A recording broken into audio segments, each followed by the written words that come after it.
And welcome back then, my podheads, to another episode.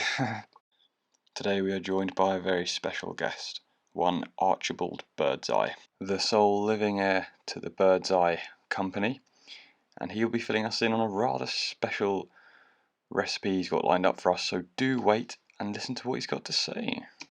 So to put it bluntly, here we have a store cupboard / leftover special of things that need using.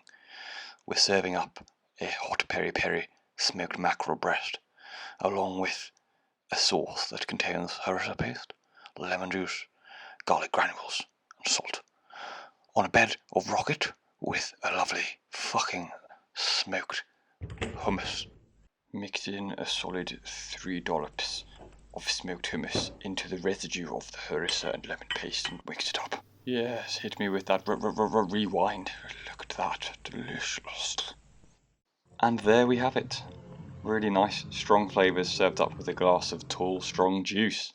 And a massive thank you there to Archibald Birdseye, who's really hit us up with some insightful comments. Feel free to @ him in the comments, and he might leave your family alone. And this episode was kindly produced by Moneymaker Productions. Moneymaker? And of course brought to you by our premier sponsor, My Protein. So don't forget to like and subscribe, and we might be seeing you on a park bench soon. Take care. Bye bye.